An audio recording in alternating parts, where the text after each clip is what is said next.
I've noticed something that makes people uneasy when I say it out loud. The richest people I know, the ones who sleep well and don't worry about the next storm, often carry a mortgage into their 70s, and they're not ashamed of it. They don't flaunt it. They don't hide it. They simply understand that money has jobs, and not every job is best done by brick-and-mortar equity. It's a quiet truth, not flashy, but it changes how you age. I'm speaking to you as someone who has watched many seasons come and go. I've seen bond yields at 12%, and I've seen them near zero. I've seen markets double, and I've seen them cut in half. I've seen proud men sell stocks at the bottom to get safe, only to find they traded away safety for rigidity. I've watched people pay off their homes at 72 and then discover the Bank of Emergencies doesn't accept drywall. The longer you live, the more you realize wealth isn't about the size of the house. It's about the flexibility of your options. When I started investing, I thought, like a lot of people think, debt is bad. Get rid of it. That idea was born in a time when debt was expensive and inflation was cruel. In those days, if you had a mortgage at 12%, prepaying it felt like you were bailing water out of a leaking boat. And you were. I made some hard payments in those years, and I don't regret them. But times change, and rules must be updated with conditions. Wisdom has a timestamp. What worked in 1981 can become a mistake in 2025 if you apply it blindly. If you're in your 60s or 70s, you were raised with the fear of debt. Your parents told you not to owe anyone anything. Your uncle warned you about the bank. You may have lived through a time where losing a job meant losing the house, and the idea of carrying a mortgage into your 70s feels like a failure to finish the race.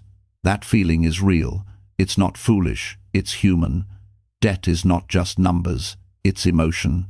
And yet, I've watched a quiet tragedy repeat itself. People take money from their nest egg, often paying a heavy tax to wipe out a mortgage at 3 or 4% because it feels safe. And they find that the safety is an illusion. They end up with a beautiful home and a bank account that looks like a dried-up riverbed. Then life throws a branch in the spokes. A new roof, a medical bill, a child in trouble, a bear market. They're forced to sell stocks at bad times or beg banks for lines of credit the banks don't offer in storms. They're house rich and cash poor. I don't say that with judgment. I say it with the weight of seeing it happen again and again. Here's the core reframe, and it may feel uncomfortable at first. The purpose of paying off a mortgage is not to remove fear. It's to improve your odds of living well for a long time. That's different. It's not a moral decision. It's a math and behavior decision. The goal is not no debt. The goal is freedom. And freedom comes from liquidity, income that outlasts you, and avoiding forced decisions at bad times. A fixed-rate mortgage at a low rate can be a tool that supports those goals. It can be a fence around your garden, not a hole in your hull. Let me say something that sounds odd, but it's true.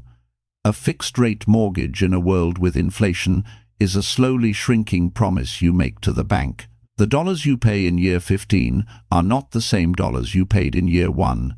They are lighter.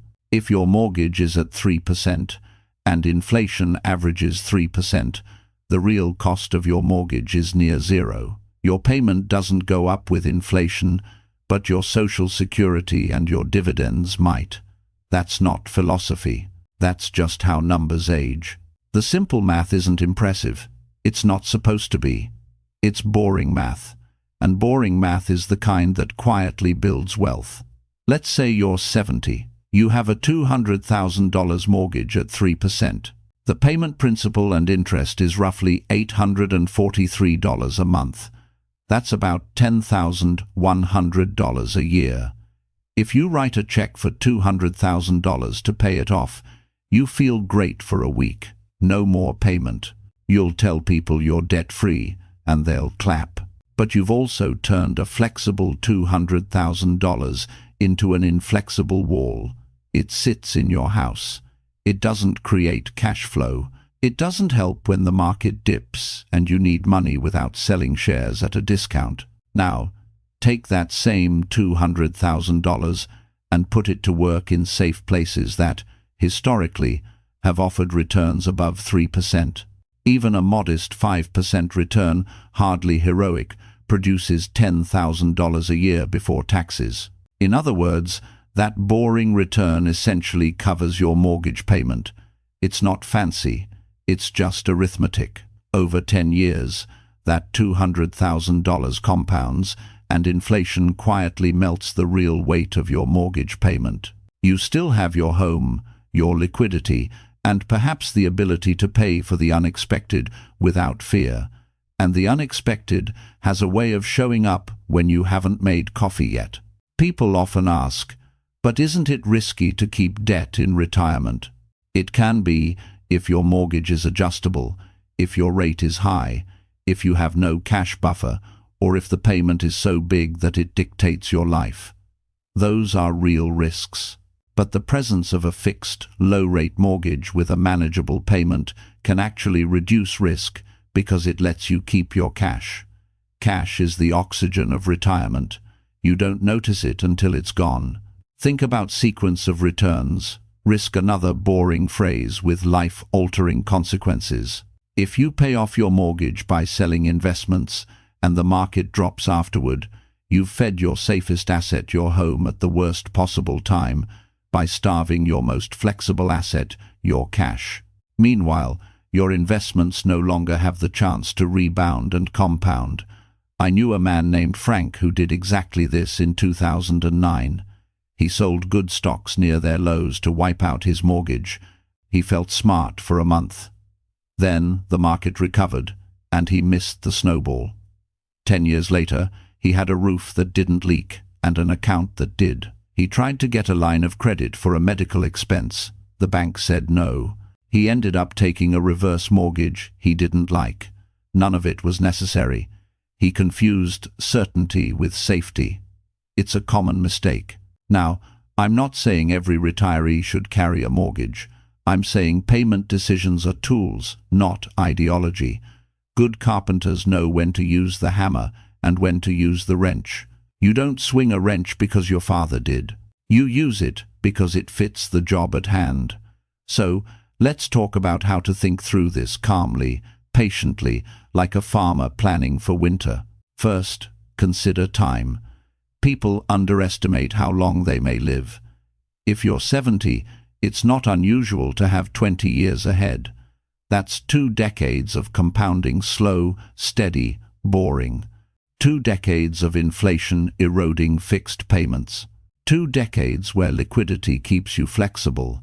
If you pay off the mortgage and drain your savings today, you may sleep well tonight and worry a lot next year. Second, consider temperament. Some people are allergic to debt. It keeps them up at night. If that's you, or if that's your spouse paying off, the mortgage might be the right choice, because peace is a return that doesn't show up on a spreadsheet. But be honest, is it the mortgage that bothers you, or the memory of what debt felt like 40 years ago?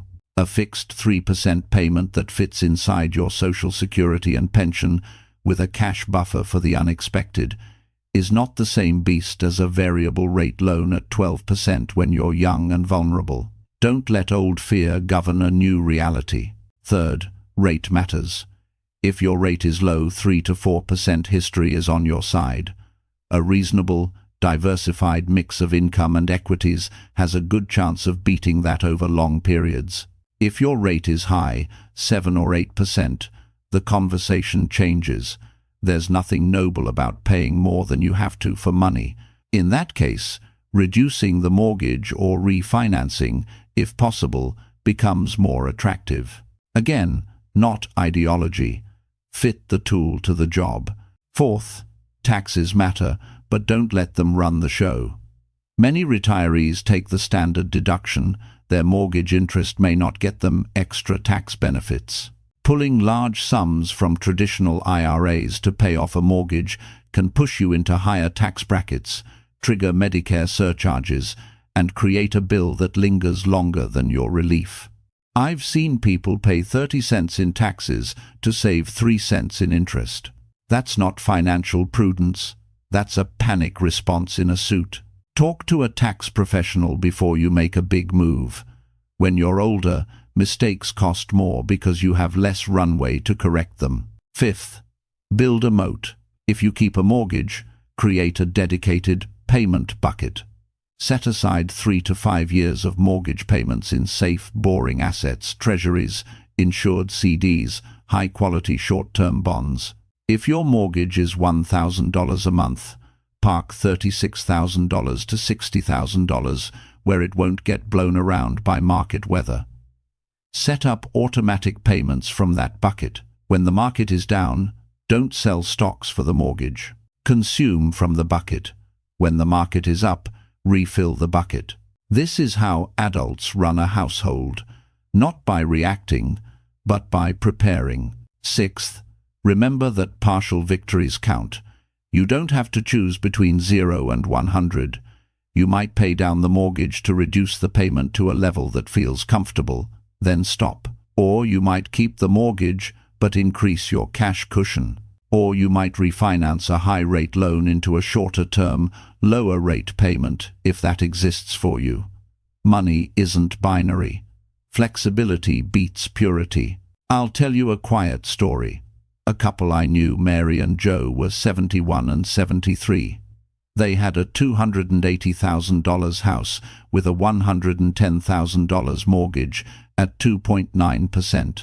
Their advisor told them to liquidate a big chunk of their IRA to pay it off. It sounded clean, no debt, no worry. But when we ran the math, the taxes on that withdrawal would have eaten more than a third of their cash, and it would have bumped their Medicare premiums for 2 years. We did something simpler. We built a 10-year mortgage payment moat with tips and short-term treasuries. We automated the payment. We kept the rest invested conservatively. 2 years later, their grandson had a medical emergency. They paid what insurance didn't cover, cheerfully, because they had the cash. The house was still there. So was their dignity. Here's another.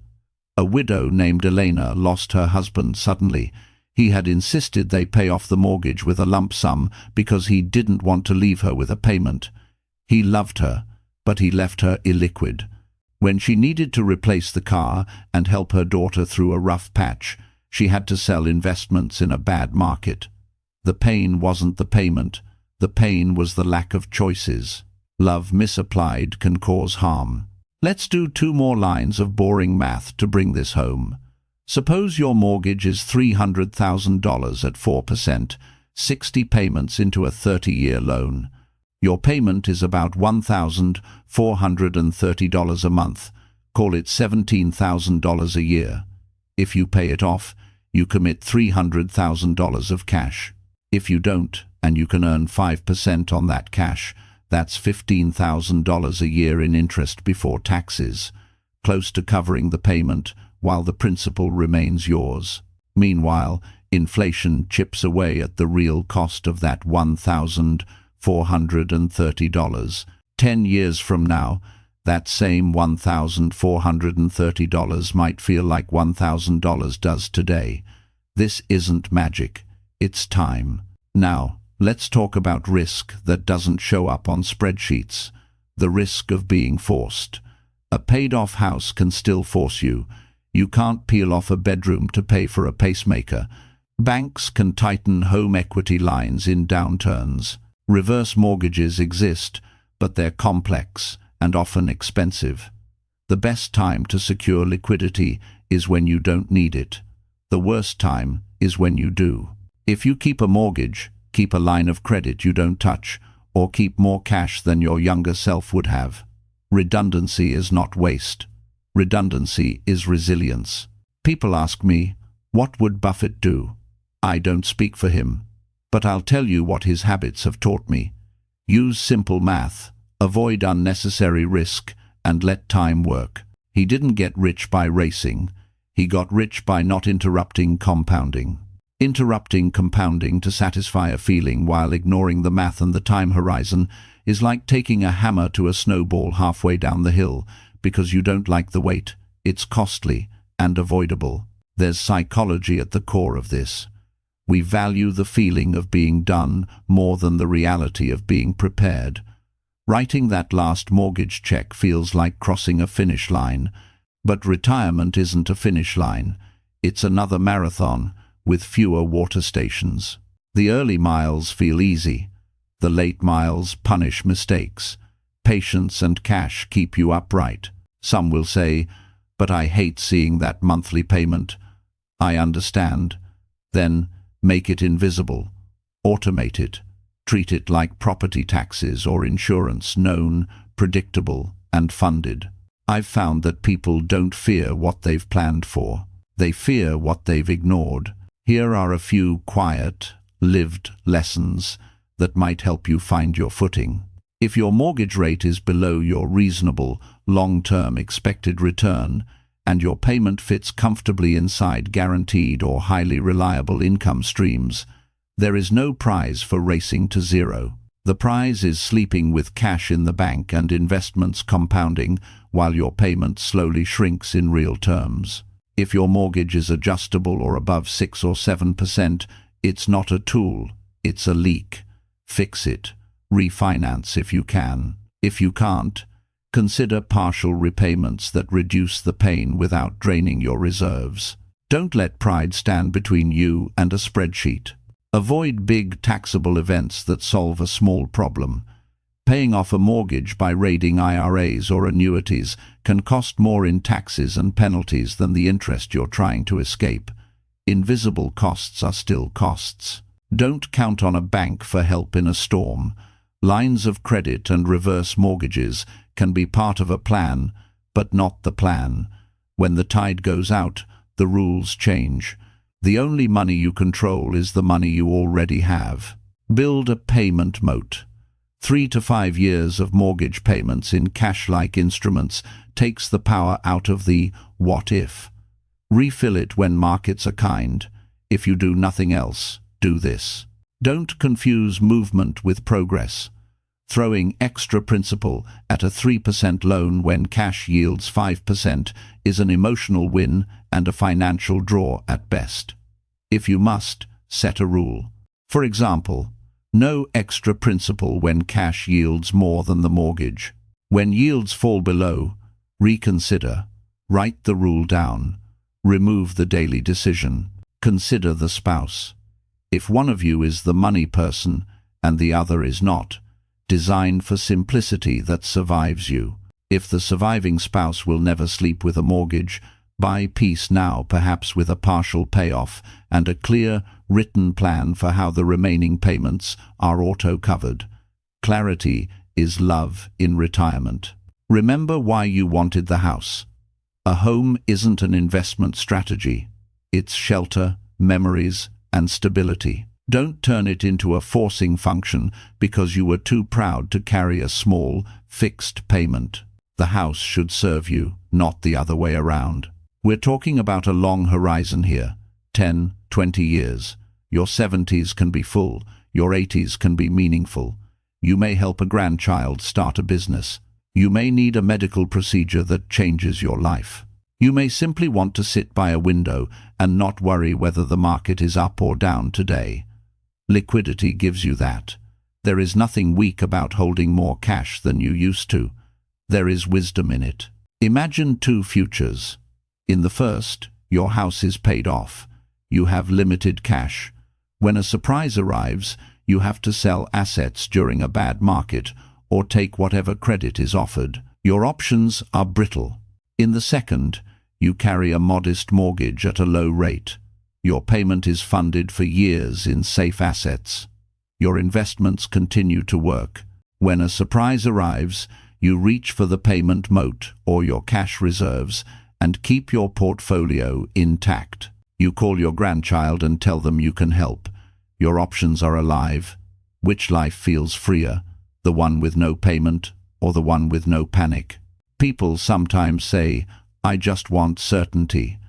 The older I get, the more I realize that certainty is a fragile god. It disappoints its believers. Resilience is better. Resilience looks like this. Enough cash to cover the known, enough income to meet the monthly, and enough humility to let time do what it does.